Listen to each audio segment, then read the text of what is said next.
TV KPM.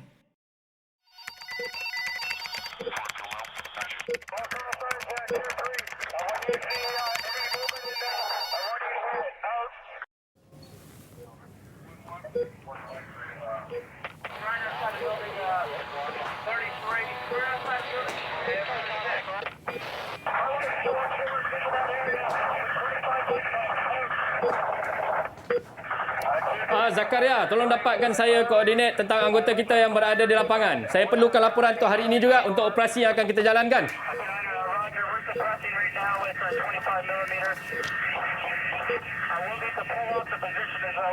Korporal, tolong jawab panggilan tu. Saya perlukan maklumat tu sekarang juga. Sila sampaikan kepada saya segera.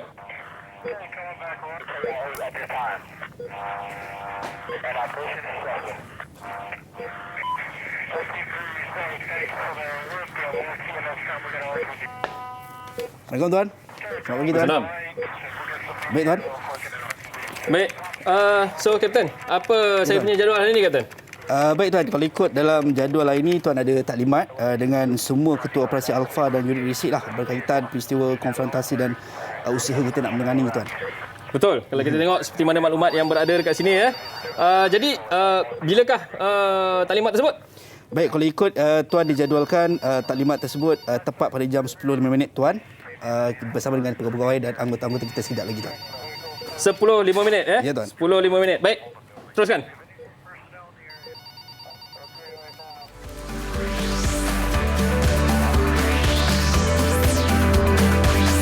Didik TV KPM. Okey baik tuan, saya rasa mungkin semua macam dah bersedia tuan. Baik, tapi sebenarnya kalau ikutkan taklimat yang akan berlaku pada pagi ini, Kapten tahu ke apa yang akan disampaikan oleh anggota kita di lapangan? Baik, kalau ikut tuan dijadualkan atau cara yang taklimat dia akan sampaikan pagi ini adalah tentang usaha-usaha nak tangani konfrontasi ini dan juga kepentingan sikap berwaspada terhadap anasir luar lah. Ini semua merujuk kepada fail operasi sulit BTS tingkat 5 bab 5.6 rujukan muka surat 106 hingga 109 tuan. Fail operasi sulit ya? Betul tuan. Fail operasi sulit. Oh. SP 1316 Betul tuan. dan K13110. Ya tuan. Okey, fail operasi sulit tingkat 5 bab 5.6. Yap. Okey, muka surat 106 hingga 109, Kapten, betul? Betul tuan. Baik. Kalau gitu macam mana? Adakah kita punya anggota telah bersedia? Saya rasa semua dah bersedia tuan. Semua sedang berada di atas talian untuk membentangkan laporan mereka sekejap saja lagi tuan. Baik, boleh kita teruskan dengan anggota kita? Boleh tuan? Okey, kita nak persilakan, saya nak persilakan ke semua anggota untuk memperkenalkan diri masing-masing. Dari mana? Silakan. Mungkin kita nak mulakan dengan Lieutenant Iris, silakan. Assalamualaikum Tuan, saya Lieutenant Iris Arisa daripada Company Beta Battalion ke-4 Brigade 7 Tuan. Baik, terima kasih. Seterusnya, mungkin Lieutenant An-Nur. Assalamualaikum Tuan. Saya Lieutenant Anu Naurah dari Kompani Delta Battalion ke-4 Brigade 10 Tuan. Baik, terima kasih Lieutenant. Seterusnya Afifah. Lieutenant Afifah. Assalamualaikum Tuan, saya Lieutenant Afifah Mariah dari Kompani Alpha Battalion kedua Brigade 12 Tuan. Baik, terima kasih Lieutenant Afifah. Seterusnya Lieutenant Nazimah. Assalamualaikum Tuan, saya Lieutenant Muda Nazimah Rashidah dari Kompani Charlie Korisik ke-7 Brigade 4. Baik, terima kasih Lieutenant. Seterusnya Zahra. Silakan. Assalamualaikum Tuan, saya Lieutenant Nur Zahra Marsha dari Kompani Delta Battalion kedua Brigade 8. Baik, seterusnya Nazira. Assalamualaikum Tuan, saya Lieutenant Nazira daripada Assalamualaikum Tuan, saya Lieutenant Nazira dari Kompani Bravo Battalion ke-5 Brigade 28. Baik, terima kasih semua Lieutenant. Saya rasa semua Lieutenant dah bersedia Tuan untuk taklimat. Cuma Tuan ada panggilan emergency. Kita nak kena berhenti sekejap semua Lieutenant, semua anggota. Sekejap lagi Tuan akan kembali untuk kita punya sesi taklimat sekejap lagi. Baik, terima kasih Kapten. Baik.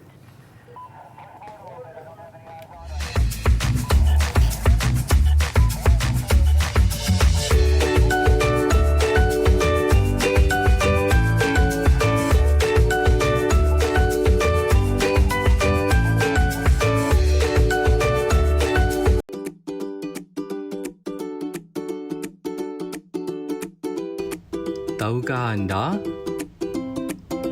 Neokolonialisme ialah peluasan pengaruh politik oleh sesebuah kuasa besar terhadap negara lain.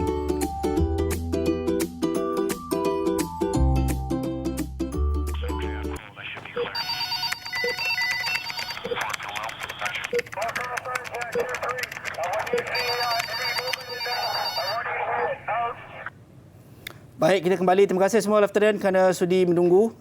Tuan, boleh kita mulakan taklimat kita, Tuan? Boleh, tapi sebelum tu jangan lupa Kapten. Baik, Tuan. Kita kena sanitize tangan dulu. Ya, Sekarang Tuan. musim COVID-19 Kapten. Baik, terima kasih, Tuan. Okey. Okey, boleh kita mulakan, Tuan? Boleh Kapten, teruskan. Baik, kita nak tahu update terkini di tempat masing-masing. Mungkin kita mulakan dengan Lieutenant Iris, silakan.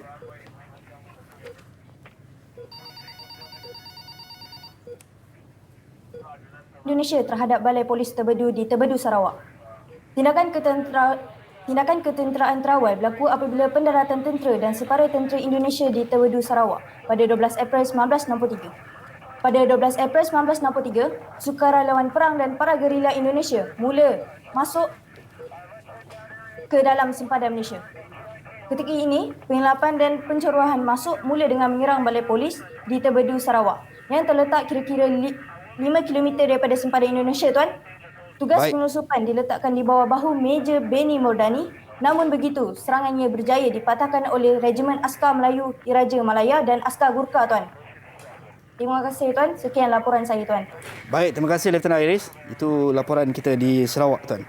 Benny Mordani ya? Betul, Tuan. Berani menyerang Malaysia. Boleh Lieutenant tunjukkan lokasi serangan ke atas Balai Polis Terbedu tersebut, Kapten? Daripada arah serangan bermula daripada sempadan Indonesia, Tuan. Baik, Kapten. Cuba kita tandakan daripada mana arah serangan dengan kita gunakan bidak yang ada untuk mewakili pasukan gerila Indonesia dan di manakah lokasi Balai Polis Terbedu tersebut. Baik, kalau ikut laporan di sini, Tuan. Okey, jadi daripada mana arah serangan dan ini merupakan kedudukan pertahanan tentera kita. Baik. Jadi arah serangan daripada mana tadi, Lieutenant Iris? Daripada sempadan Indonesia. Daripada sempadan Indonesia, terus menyusup masuk dan menyerang ke arah Balai Polis Terbedu. Betul, Iris? Betul, Tuan. Baik. Itu taklimat terkini, Tuan, berkenaan apa yang berlaku di Terbedu, Sarawak. Boleh kita teruskan, Tuan, taklimat seterusnya? Teruskan.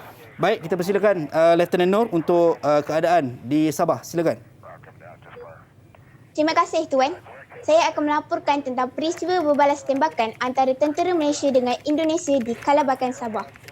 Satu peristiwa pahit yang tidak dapat dilupai dalam sejarah tentera darat ialah peristiwa Kalabakan yang berlaku pada 29 Disember 1993. Dalam peristiwa ini, satu pos sementara tentera di Kalabakan Tawau, Sabah dengan kekuatan satu pelatun di bawah perintah Major Zainal Abidin bin Haji Yaakob dari Kompani C, Batalion Ketiga Regimen Askar Melayu Diraja telah diserang ketika mereka sedang menunaikan sembahyang maghrib di bangunan madrasah. Walaupun dalam keadaan tidak tersedia, anggota-anggota pelatun telah menentang musuh yang berlipat ganda ramainya dan memaksanya berundur. Serangan itu mengorbankan 7 orang anggota pelatun tersebut termasuk Major Zainal Abidin dan mencederakan 16 yang lain. Sekian laporan saya, Tuan. Baik, terima kasih Lieutenant Nur. Nampaknya, Tuan, kita diserang segenap sudut, Tuan. Betul. Kalau ikut maklumat yang kita dengar tadi, serangan digandakan. Dan Betul, kita punya pasukan pertahanan Kompani C, saya rasa tidak mempunyai anggota yang ramai. Betul. Dan telah diserang secara bertubi-tubi oleh pasukan konfrontasi daripada Indonesia dengan pasukan yang berganda lebih ramai daripada anggota kita. Jadi boleh tak kalau kita labelkan mereka mengikut jumlah mereka? Adakah nisbah mereka lebih kurang dalam 3-1, Lieutenant? Lieutenant? Dari Kalabakan, Sabah. Ya, dari Kalabakan Sabah dan jumlah kita kalau saya tak silap memang jumlahnya kalau ikut daripada faiz sulit. Nisbahnya memang 3-1, betul. Ya. Jadi kita gunakan 3 dan daripada arah Indonesia. Kalabakan di sini, Tuan. Itu Kalabakan dan pos kita bertahan. Baik. Okey, Tuan. Dan serangan dilakukan pada ketika anggota kita sedang menunaikan solat. Betul, Kapten? Betul, Tuan. Ketika solat kita diserang. Ya. Berapa lamakah serangan tersebut berlangsung, Lieutenant? Selama beberapa jam. Selama beberapa jam. Maksudnya serangan dihentikan. Adakah kerana kita punya pasukan berjaya bertahan? Tidak, kerana pasukan musuh telah mengundur diri. Pasukan musuh menghentikan serangan mereka sendiri. Baik. Nampaknya mungkin ada motif yang tersembunyi ya, Kapten? Betul. Saya rasa mungkin kita perlu tambahkan juga anggota kita tuan Mungkin. di kawasan Kalabakan tuan. Kita multiplykan kita punya anggota di sana untuk bertahan. Baik. Itu update terkini tuan, kita dekat Kalabakan anggota-anggota kita dan juga situasi terkini lah. Dan kita ada lagi satu taklimat tuan daripada Lieutenant Marshal untuk keadaan di Labis Johor tuan. Keadaan di Labis Johor. Baik, silakan Lieutenant. Teruskan. Terima kasih Tuan. Pada 2 September 1964, berlaku pendaratan seramai 30 orang gerila Indonesia di Labis, Johor. Gerila Indonesia yang masuk ke Johor ditahan oleh pasukan tentera Malaysia. Di Semenanjung pula, banyak peristiwa berlaku di kawasan Batu Pahat, Pontian, Kota Tinggi dan Labis dalam negeri Johor. Di kawasan ini, angkatan musuh telah menyusup masuk melalui pantai. Mereka juga dapat masuk melalui udara dengan payung terjun di Labis pada 1 September 1964. Semua penyusupan ini dapat dipatahkan oleh tentera darat dalam beberapa hari sahaja kerana pihak musuh langsung tidak dapat sokongan atau bantuan rakyat tempatan. Sekian laporan saya, Tuan. Baik. Terima kasih Lieutenant Marshal. Itu keadaan di Labis Johor tuan, keadaan anggota kita dan juga situasi di sana tuan. Saya berasa agak terkesima dengan maklumat ini. Kalau di Sabah dan Sarawak mungkin kerana persempadanan di antara Malaysia dan Indonesia di sana. Betul tuan. Tetapi mereka berani untuk datang menyerang dan melancarkan konfrontasi sehingga ke tanah Semenanjung. Kalau kita lihat dari segi demografinya, Indonesia dan Malaysia dipisahkan dengan Selat Melaka ya. Betul tuan. Tetapi mereka berani dan kita tengok strateginya telah bertukar. Betul Lieutenant Masha? Betul, Tuan. Tentera telah masuk melalui laluan udara. Betul Lieutenant Masha? Betul, Tuan. Dan mendarat di Labis. Baik. Kalau kita tengok di manakah kedudukan Labis tersebut, dan saya pasti di sana kita ada pos dengan kerjasama di antara pasukan tentera Commonwealth dan juga tentera kita di sana. Jadi serangan kalau kita tengok daripada arah Indonesia, mereka menggunakan serangan udara dan landing di sana. Betul ke Lieutenant Masha? Betul, Tuan. Baik. Mungkin saya rasa kita perlukan pengawalan yang lebih ketat tuan dari sudut udara tuan. Sudah pasti pengawalan sempadan harus dipertingkatkan agar serangan-serangan begini tidak berlaku lagi. Kerana kalau kita tengok pendaratan daripada apa yang Lieutenant Masha katakan tadi, pendaratan telah berlaku tidak mengikut seperti yang mereka rancangkan dan pendaratan telah dikatakan agak bersepah di kawasan sekitar Labis. Jadi ini secara tidak langsung akan mengancam penduduk setempat dan menjadi tugas kita, Kapten, untuk mempertahankan kedaulatan negara kita. Betul. Mungkin Lieutenant, saya nak tanya bagaimana pihak Konfederasi Indonesia boleh menembusi tanpa disedari oleh pihak kita? Mungkin Lieutenant nak kongsi sikit, Lieutenant.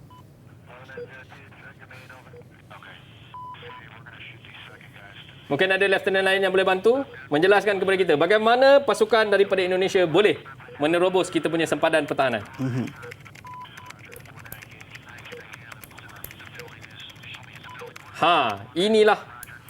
Inilah masalahnya, Kapten. Apabila berlaku peristiwa begini, kita tidak dapat mengesan di mana puncanya.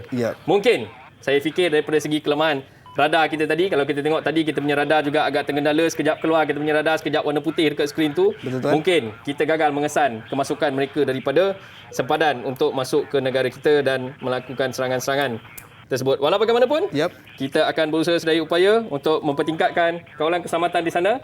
Akan tambah untuk letakkan di sekitar persempadanan, dan saya yakin di dalam mesyuarat bersama Panglima pada masa yang akan datang, akan kita cadangkan kepada Kementerian Pertahanan untuk membina beberapa lagi pos kawalan di sekitar sempadan negara kita bagi memastikan keselamatan negara kita, Kapten. Lieutenant, mungkin kalau ada apa-apa update terkini, terus cepat-cepat maklumkan kepada pihak kita untuk kita ambil tindakan seterusnya, tuan. Betul. Baik, tuan. Saya nak tanya, tuan, berkenaan dengan apa yang berlaku ni, tuan. Faktor Indonesia lancarkan konfrontasi ke Malaysia ni, kenapa, tuan? Sebenarnya saya berpendapat begini, Kapten. Kalau kita lihat penubuhan negara kita Malaysia adalah hasil daripada rundingan oleh Tunku, oleh Tunku bersama dengan pemimpin-pemimpin tanah-tanah merdeka yang lain di sekitar kita. Dan semua tanah-tanah tersebut adalah di bawah penguasaan British, iaitu tanah Sabah, tanah Sarawak, semuanya di bawah penguasaan British. Kalau saya tak silap, pada 1824 Perjanjian London telah memisahkan di antara tanah yang akan dibangunkan ataupun dimiliki oleh British dan tanah yang akan dimiliki oleh Belanda. Mereka buat perjanjian dengan tanah kita dijadikan pertaruhannya. Kawasan Indonesia dikuasai oleh Belanda. Dan kawasan Malaysia, tanah Melayu, Sabah dan Sarawak dikuasai oleh British. Ya tuan. Penggabungan membentuk Persekutuan Malaysia menyebabkan Indonesia, kalau kita ingat ketika zaman pendudukan Jepun, waktu pendudukan Jepun ada mencadangkan untuk membentuk Indonesia Raya. Ya tuan. Iaitu menggabungkan Sumatera dan juga Semenanjung Tanah Melayu serta Sabah dan Sarawak menjadi satu negara. Jadi apabila Tunku meneruskan rancangannya untuk membentuk Malaysia, sudah pasti Indonesia merasakan dia ketinggalan, dan saya yakin ketika itu Tunku tidak ada berunding dengan Indonesia untuk menjemput, atau mungkin rundingan tersebut ada tetapi Indonesia telah menolak secara keras kerana sekiranya pembentukan Malaysia ini, kerajaan persekutuan adalah milik Malaysia dan di luar kawalan mereka. Ini merupakan satu bentuk neokolonisme yang berlaku oleh Indonesia. Mereka mahu mereka yang menguasai.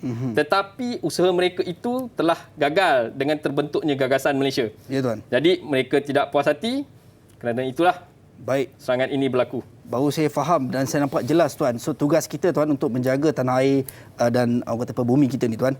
Betul. Baik tuan, kita ada lagi taklimat daripada pegawai kita yang seterusnya, Lieutenant Nazimah tuan, daripada untuk bincangkan situasi dan keadaan terkini di sana tuan. Kita silakan Lieutenant Nazimah. Lieutenant Nazimah Terima kasih tuan. Dr. Ismail Abdul Rahman membawa isu serangan ini ke dalam Majlis Keselamatan PBB. Kaedah provokasi tidak mengubah pendirian Malaysia untuk bertindak secara diplomatik. Sekian laporan saya tuan. Baik. Dr. Ismail. Dr. Ismail, orang kanan kepada Tunku. Betul tuan. Orang kanan kepada Tunku. Maksudnya telah membawa isu serangan kepada Majlis Keselamatan PBB. Memang sepatutnya begitulah. Memang sepatutnya begitu. Telah membawa. Nazimah, boleh tunjukkan saya apa-apa maklumat lain yang kamu ada? Mungkin daripada pasukan Korisek kamu ada mendapat apa-apa maklumat selain daripada yang kamu sampaikan tadi? Ini adalah bukti daripada yang kami dapati. Baik. Korisek ada menghantar anggota ke Majlis Keselamatan PBB untuk memastikan keselamatan Tun Dr. Ismail. Baik. Baik, saya rasa semuanya agak terkawal di sana tuan. Walaupun kita tahu sekarang ni kita sedang diancam dan cuba diceroboh oleh pihak-pihak yang tidak bersetuju dengan kita tuan. Betul. Saya yakin dengan kekuatan anggota kita yang mengawal keselamatan pegawai-pegawai utama negara kita ketika berada di luar negara. Ya, tuan. Dan saya juga yakin dengan kemampuan pemimpin-pemimpin negara untuk menjalankan dasar negosiasi dengan pemimpin-pemimpin lain di dunia, dan langkah Dr. Ismail untuk membawa ke Majlis Keselamatan PBB merupakan satu langkah yang bijak. Cuba Kapten bayangkan kalau tiba-tiba Tunku mengarahkan saya untuk menggerakkan anggota kita lancarkan serangan balas ke atas Indonesia.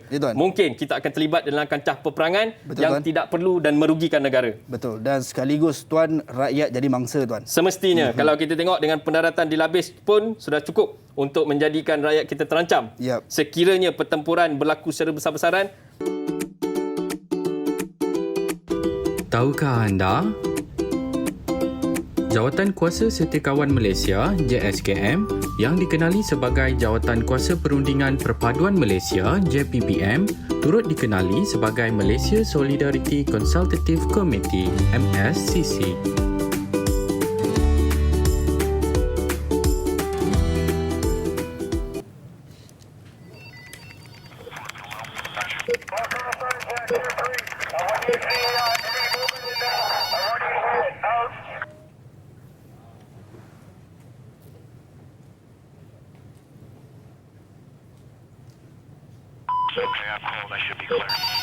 Baik, semua pegawai, kita kembali. Tuan, nampaknya macam ada perkara serius tuan Betul. Berhubung dengan Yang Berhormat Perdana Menteri sebentar tadi. Kalau kita tengok, Tunku menyatakan kerisauannya tentang serangan-serangan yang berlaku. Kita tak tahu apakah tindakan yang akan berlaku seterusnya. Walau bagaimanapun, perkembangan terkini yang dimaklumkan, kita mendapat sedikit ruang untuk bernafas selepas Dr. Ismail telah membawa isu ini ke meja rundingan PBB. Jadi saya kira kalau kita tengok apa yang berlaku ini adalah kronologi kepada apa yang berlaku ketika itu. Kita lihat Indonesia telah memulakan serangannya pada 20 Januari 1963 dan melancarkan dasar konfrontasi ke atas negara kita. Ya, Tuan. Dan 1963 ini juga merupakan tahun terbentuknya Persekutuan Malaysia dengan kemasukan Sarawak, Sabah ke dalam Persekutuan Malaysia, bergabung bersama-sama dengan Semenanjung Tanah Melayu ataupun kita sebut ketika itu Persekutuan Ya, Tuan. Tanah Melayu yang merdeka pada 31 Ogos 1957. Dan terus melancarkan dengan propaganda mereka iaitu Ganyang Malaysia. Dan seterusnya kita lihat gerakan protes Indonesia ke atas negara kita diteruskan pada 16 Januari 1963 sehingga 27 Mac. Mereka telah mula ketika 16 Januari dan mereka melancarkan slogan Ganyang Malaysia pada 20 Januari. Walau bagaimanapun serangan diteruskan sehingga 27 Mac 1963. Kalau kita lihat negara kita, Malaysia telah wujud pada 16 September 1963. Betul, Tuan. Maksudnya peristiwa ini berlaku dalam proses Malaysia itu dibentuk. Maksudnya Indonesia memang berniat untuk tidak memastikan rancangan ini direalisasikan. Dan kalau ikut panggilan telefon daripada Tunku tadi, selain daripada Indonesia, kita juga berhadapan dengan konfrontasi daripada Thailand dan Filipina. Kerana Filipina menyatakan bahawa Sabah adalah milik mereka dan Thailand juga klaim untuk tanah di bahagian utara kita dan mereka tidak bersetuju. Tetapi yang paling agresif terhadap kita sekarang adalah Indonesia yang telah pun melancarkan serangan-serangan ke atas tanah-tanah kita. Kalau kita tengok ya Captain, ada maklumat? Baik, Tuan. Kalau ikut, Tuan, kita ada beberapa taklimat lagi, Tuan, daripada pegawai-pegawai dan juga anggota-anggota kita. Cuma saya nak ingatkan kepada Lieutenant supaya kita terus main peranan sebab kita dah faham tadi, Tuan, dengan apa yang taklimat daripada Tuan bagi tadi, supaya kita lebih berjaga-jaga dan juga sentiasa alert dengan apa sahaja yang berlaku di sekeliling kita supaya kita dapat terus menjaga ketenteraman awam di negara kita. Baik, kita nak mulakan terus dengan Lieutenant Afifah. Katanya ada juga taklimat yang nak disampaikan. Silakan. Terima kasih Tuan. Usaha awal menamatkan konfrontasi dilakukan oleh Yutan Setiausaha Agung PBB. Beliau mengutus wakilnya CV Narasimhan pada bulan Februari 1963 untuk berunding dengan pemimpin Kerajaan Indonesia dan Persekutuan Tanah Melayu. Sekian laporan saya, Tuan. Baik, terima kasih Lieutenant Afifah. So ini berkenaan dengan usaha nak tamatkan konfrontasi inilah, Tuan. Maksudnya ini adalah tindak balas daripada PBB selepas daripada aduan yang dibawa oleh Dr. Ismail ke Majlis Keselamatan PBB. Ini nampak macam sinar orang kata apa yang baik, Tuan. Saya nampak ini adalah satu perkembangan yang positif dan kita bersyukur PBB mengambil maklum terhadap laporan yang kita sampaikan dan setiausahanya Yutan telah pun mengambil tindakan awal untuk menamatkan konfrontasi. Baik, jadi apakah maklumat seterusnya yang ada berkaitan dengan rundingan dengan PBB ni? Siapa yang boleh update saya tentang maklumat tersebut? Saya rasa mungkin Lieutenant Muda Nazirah mungkin ada infonya ataupun silakan. Teruskan, Lieutenant. Terima kasih, Tuan. Pada tahun 1993, Presiden Makapagan menganjurkan rundingan peringkat pegawai di Manila pada 9 April 1993. Negara kita diwakili oleh Muhammad Ghazali Syafi'i. Pada tahun 1963 juga, kempen Ganyang Malaysia oleh Sukarno dilancarkan sebaik sahaja Tunku Abdul Rahman berjaya membentuk Malaysia. Sekian laporan saya, Tuan. Presiden Makapagal. Ini yang saya katakan tadi, keterlibatan negara lain seperti Filipina dan Thailand. Makapagal merupakan presiden kepada Filipina ketika ini, menganjurkan rundingan peringkat pegawai di Manila pada 9 April, Tuan. Pada 9 April. 9 April. Tahun berapa tu, Nazira? Silakan Lieutenant Muda Nazira. 1963. 1963, 9 April. Kalau kita lihat, ini memang sebelum pembentukan Malaysia yang diisytiharkan pada 16 September. Dan seperti yang Tuan cakap, maksudnya memang perkara ini berlaku ketika dalam fasa nak membentuk pembentukan Persekutuan Malaysia, Tuan. Betul, betul. Kalau kita lihat fasa tarikhnya begitulah dari segi kronologinya. Ya, Tuan. Baik, ada maklumat yang lain? Baik, Tuan, ini berkenaan dengan kita punya Yang Amat Berhormat menerima undangan daripada Presiden luar. So kita mungkin ada nak dapat info daripada Lieutenant Marsha. Mungkin boleh ceritakan keadaan dan juga situasi terkini.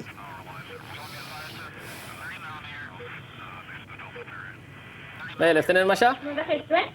Tunku Abdul Rahman Putra Al-Haj menerima undangan Presiden Sukarno untuk bertemu di Tokyo. pada 1963. Dalam pertemuan ini, Tunku Abdul Rahman Putra Al-Hash menerangkan tujuan pembentukan Malaysia. Tujuan pertama ialah mengelakkan ancaman dan pengaruh komunis. Tujuan kedua pula memberi kemerdekaan kepada Sabah, Sarawak, Brunei dan Singapura. Tujuan ketiga untuk menjaga kepentingan dan hak kaum bumi putera. Sekian laporan saya, Tuan. Baik, terima kasih Lieutenant Marsha. Ini update berkenaan dengan Yang Muhammad Tunku Abdul Rahman menerima undangan daripada Presiden Soekarno, Tuan. Menerima undangan daripada Presiden Soekarno. Ya. Agak tertanya-tanya. Betul, Tuan. Mereka yang melancarkan serangan, kemudian mereka yang mengundang Tunku untuk berunding. Betul, Tuan.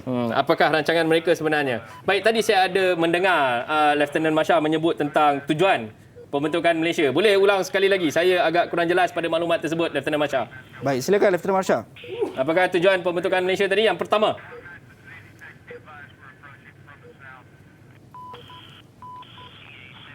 Baik, Tuan. Tujuan pertama ialah mengelakkan ancaman dan pengaruh komunis.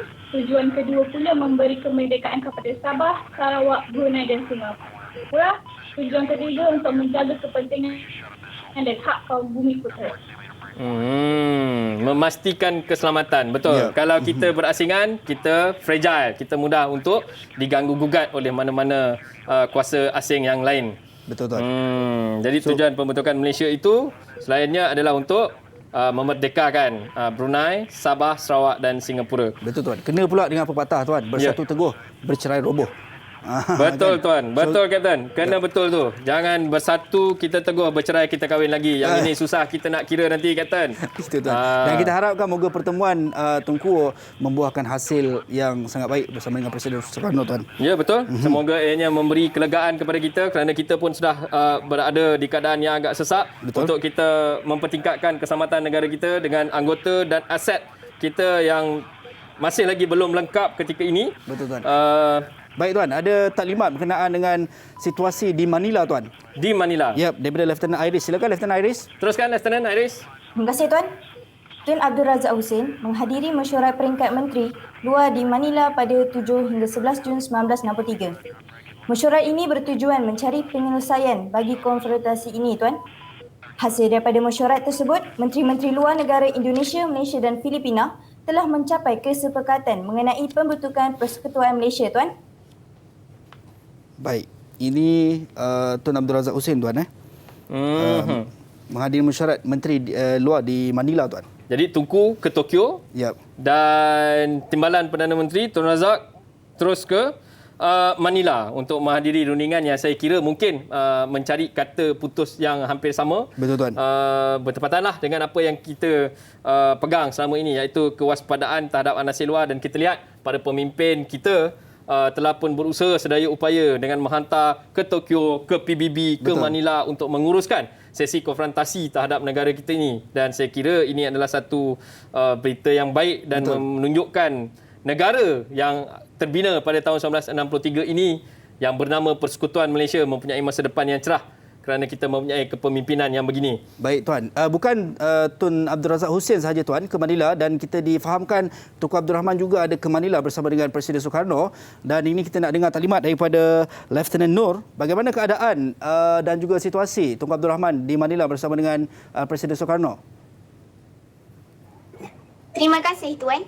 Tunku Abdul Rahman Putra Al-Hash menghadiri mesyuarat bersama-sama Presiden Soekarno dan Presiden Makapagal di Manila pada 31 Julai hingga 5 Ogos 1963, Tuan. Hasil penting ialah penggunaan kerajaan Indonesia dan Filipina terhadap pembentukan Malaysia selepas penilaian dibuat oleh PBB terhadap Sarawak dan Sabah. Sekian laporan saya, Tuan. Baik. Ini pertemuan pemimpin-pemimpin antara tiga buah negara, Tuan. Betul. Di Manila. Kalau kita lihat daripada awal tadi, apabila Dr. Ismail mula mengemukakan masalah yang kita hadapi kepada Majlis Keselamatan PBB, kita melihat langkah seterusnya mula diambil oleh pemimpin negara jiran seperti Filipina, iaitu Presiden Makapagal, dan Soekarno juga mengambil langkah yang sama. Betul, untuk memulakan rundingan dengan kita. Inilah keistimewaan negara kita, ya, Kapten. Kita tidak melawan kekerasan itu dengan kekerasan. Macam yang saya katakan tadi, kalau kita memilih untuk menggunakan kekerasan, seperti kata pepatah Melayu mungkin, gajah sama gajah maka pelanduk mati di tengah-tengah. Itu tuan. Itu yang kita cuba nak elakkan tuan. Kita sedaya upaya Demi mengelakkan perkara begini. Rakyat yang ada di negara kita tuan. Betul. Baik tuan. Rundingan antara 3 buah negara bukan sahaja di Manila tuan, saya difahamkan juga ada berlaku di Bangkok dan juga di Tokyo. So kita nak dengar taklimat yang lebih detail dan terperinci daripada Lieutenant Nazimah. Silakan Lieutenant Nazimah. Ya Nazimah, teruskan Nazimah. Terima kasih Tuan. Rundingan Malaysia, Indonesia dan Filipina berlangsung pada tahun 1964 melibatkan 2 persidangan peringkat menteri di Bangkok dan 1 sidang di Tokyo. Terima kasih Tuan. Baik, itu dia tuan. Sidang yang berlaku rundingan di antara ketiga pemimpin negara tuan di Bangkok dan juga di Tokyo tuan. Di Bangkok dan juga di Tokyo. Kalau kita lihat pemilihan tempat itu bertepatan dengan strategi kita supaya memastikan keselamatan pemimpin kita di dalam rundingan yang saya kira mungkin boleh berakhir dengan tragedi. Betul tuan. Tetapi berkat daripada usaha yang kita laksanakan dan kebijaksanaan para pemimpin kita dalam merancang, kita berjaya mengelakkan tragedi berlaku seperti mana kita juga kemerdekaan-kemerdekaan yang kita capai, kita tidak menggunakan pertumpahan darah dan menggunakan kekerasan. Dan betul, itulah keistimewaan negara kita, Kapten. Harus kita sedar dan kita jelaskan kepada generasi-generasi yang akan datang bahawa negara kita bukan terdiri daripada keganasan untuk menentang supaya mendapat kemerdekaan, tetapi kita berunding demi kepentingan keseluruhan rakyat di negara kita. Kita mahukan keseimbangan dan kestabilan, Kapten. Cuma tuan, saya ada persoalan tuan. Kenapa Indonesia tiba-tiba seperti mula linia dalam tindakan konfrontasi mereka ke atas Malaysia pada tahun 1965 tuan? Ya, kalau kita tengok sebenarnya negara kita diwujudkan pada 1963. Betul, dan ketika itu pemimpin di Indonesia adalah orang lain. Dan mungkin pemimpin ketika itu agak radikal dan tidak bersetuju dengan pembentukan Malaysia yang dikira mungkin mengancam. Kewujudan negara mereka ataupun mungkin akan mendatangkan kerugian. Tetapi kalau kita tengok dalam laporan yang disampaikan kepada saya ni, kita lihat pada 30 September 1965, kepemimpinan di Indonesia telah bertukar, telah bertukar tangan dan Jeneral Suharto mula melantik Jeneral Ali Martopo dan Adam Malik untuk berunding dan menamatkan konfrontasi. Jadi peralihan kuasa ini menyebabkan dasar yang dilaksanakan akan berbeza.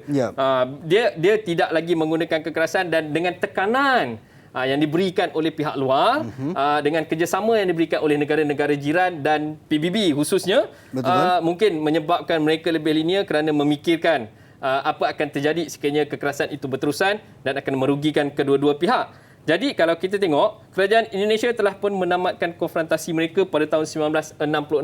Hanya setahun selepas kepemimpinan ini tadi bertukar tangan. Jadi lain orang, lain padang, lain lalang. Lain orang, mungkin lain caranya.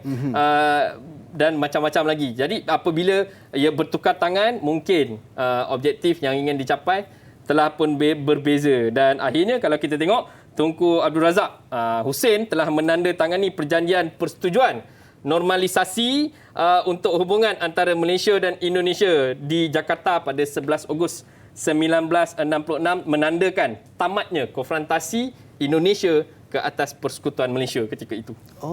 Baik tuan, saya ada satu persoalan lagi tuan juga.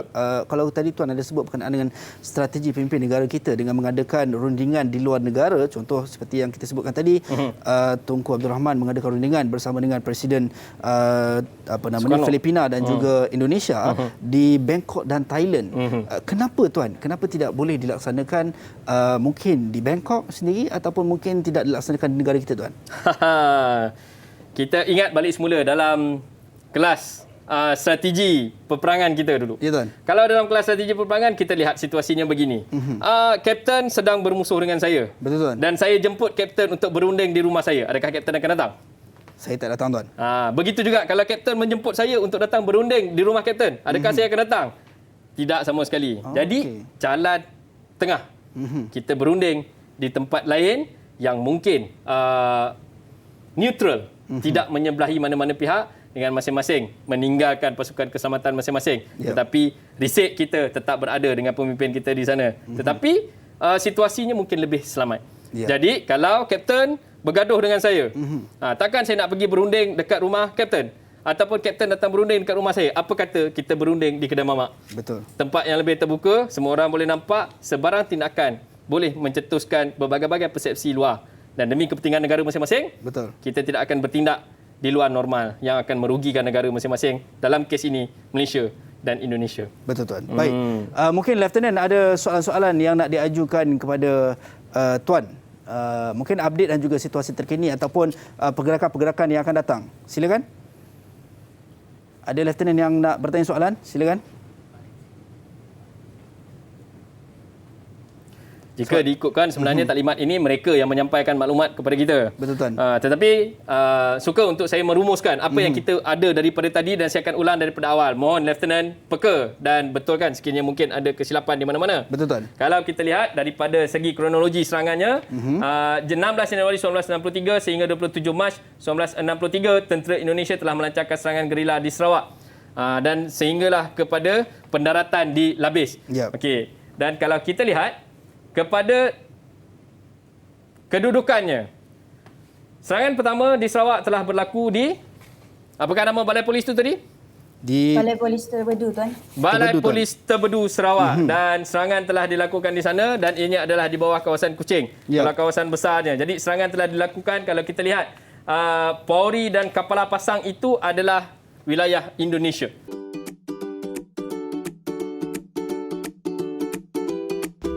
Tahukah anda, Memorandum Penubuhan Malaysia yang mengandungi 44 perkara berkaitan dengan perlembagaan dan pentadbiran Persekutuan Malaysia yang dirancang telah ditandatangani pada 3 Februari 1962.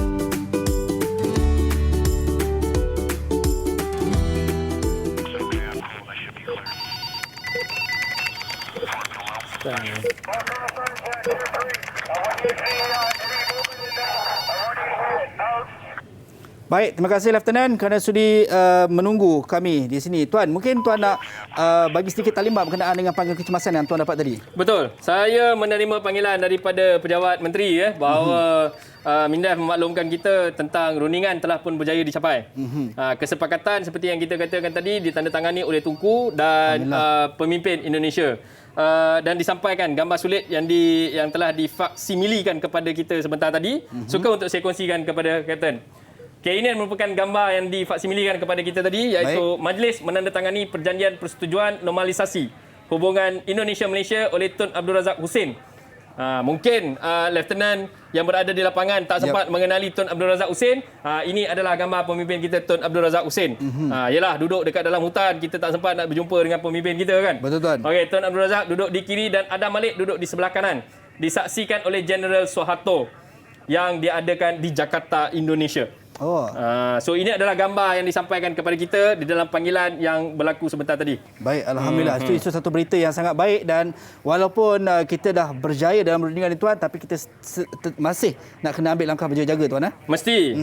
Baik, dan mungkin kita sedar tak sedar Tuan, sebenarnya dah hampir 1 jam kita taklimat. Mungkin sebelum kita penutup, Lieutenant ada nak merumuskan daripada taklimat yang Lieutenant kongsikan sebentar tadi. Mungkin kita nak mulakan dengan Lieutenant Marsha, silakan. Baik, Lieutenant Marsha, sampaikan. Baik, Tuan. Terima kasih. Dari sisi konfederasi memberikan pengalaman kepada negara kita untuk mengurus krisis pada peringkat serantau dan antarabangsa. Kedua, komitmen tinggi yang diberikan oleh pemimpin dan pegawai kerajaan berjaya mengelakkan masalah ini menjadi konflik yang lebih besar. Terima kasih, Tuan. Baik. Terima kasih Lieutenant Marsha. Seterusnya Lieutenant An-Nur Naura. Silakan. Terima kasih, Tuan. Pembentukan Malaysia merupakan usaha menggabungkan Persekutuan Tanah Melayu, Sarawak, Sabah dan Singapura dalam Persekutuan Malaysia. Usaha pembentukan Malaysia menghadapi cabaran terbesar untuk mendapatkan sokongan dan kerjasama daripada semua rakyat. Pembentukan Malaysia turut menghadapi cabaran pada peringkat antarabangsa apabila negara jiran iaitu Indonesia dan Filipina menentang pembentukan ini. Sokongan yang diberikan oleh rakyat membolehkan pembentukan Malaysia diisytiharkan dengan jayanya. Sekian laporan saya, Tuan.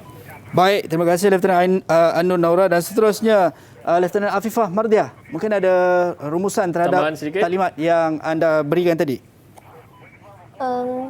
Oleh itu, penting bagi rakyat Malaysia bersatu padu untuk memastikan kestabilan negara dan mengelakkan ancaman luar. Baik, terima kasih Lieutenant Afifah. Lieutenant Nazimah, ada rumusan yang nak diberi? Silakan Lieutenant Nazimah.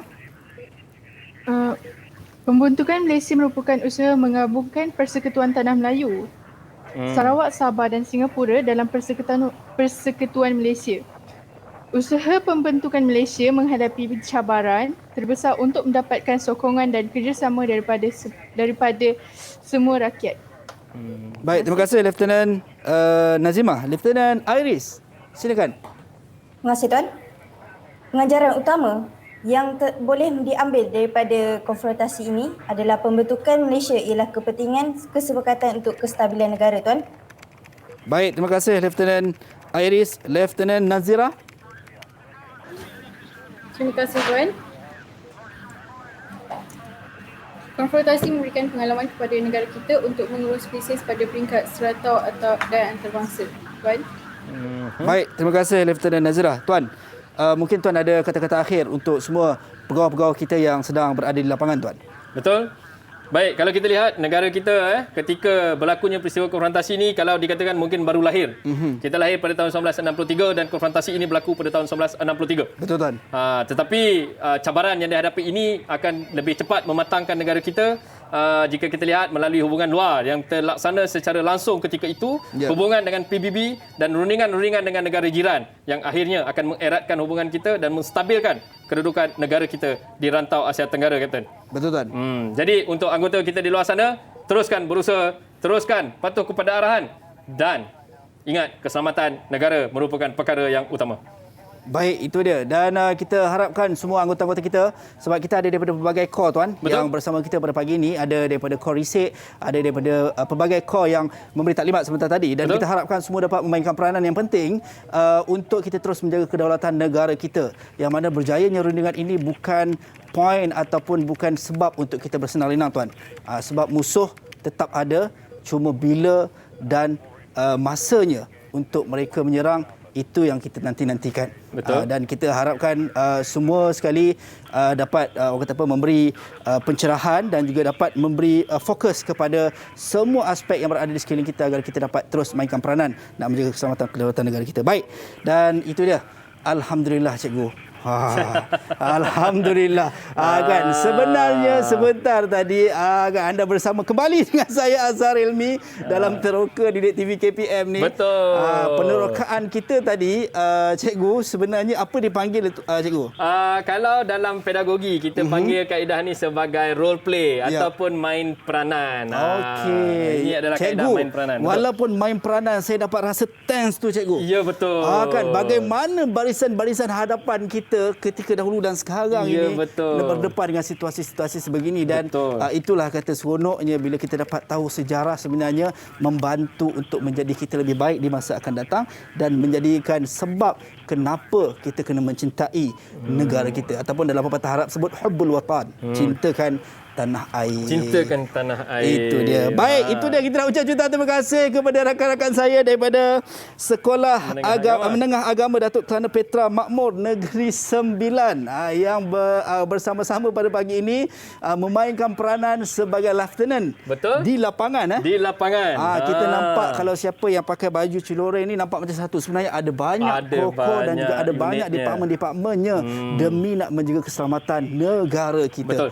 Itu yang paling penting. Mungkin Cikgu sebagai last lah Cikgu, sikit je Cikgu untuk adik-adik kita di luar sana sebagai kata-kata akhir. Short and sweet Cikgu. Short and sweet. Kita tengok macam yang kita punya pengacara kata tadi, kita rasakan tension yang kita duduk dekat sini apabila kita running operasi yang begini. Jangan terlalu bersenang-lenang dan bertiktok-tiktok di luar sana kerana negara kita adalah tanggungjawab kita. Itu sebab kita belajar sejarah, kita fahami sejarah supaya kecintaan kita kepada negara itu muncul dan kita mesti bersedia mempertahankan negara kita bila kita diperlukan. Bukan hanya angkatan tentera semata-mata. Baik, itu dia. Kita ucap jutaan terima kasih kepada Cikgu Muhammad Ridwan Abdullah Sani daripada Sekolah Menengah Agama Datuk Kelana Petra Makmur Negeri Sembilan, memainkan peranan tuan kita pada pagi ini. Masya Allah, sangat luar biasa, sangat superb. Dan sebentar sahaja lagi kita akan belajar subjek sejarah juga. Tetapi topiknya sedikit berbeza. Apa topiknya? Kena tunggu sekejap sahaja lagi. Sampai berjumpa lagi. Assalamualaikum dan salam sejahtera. Bye-bye.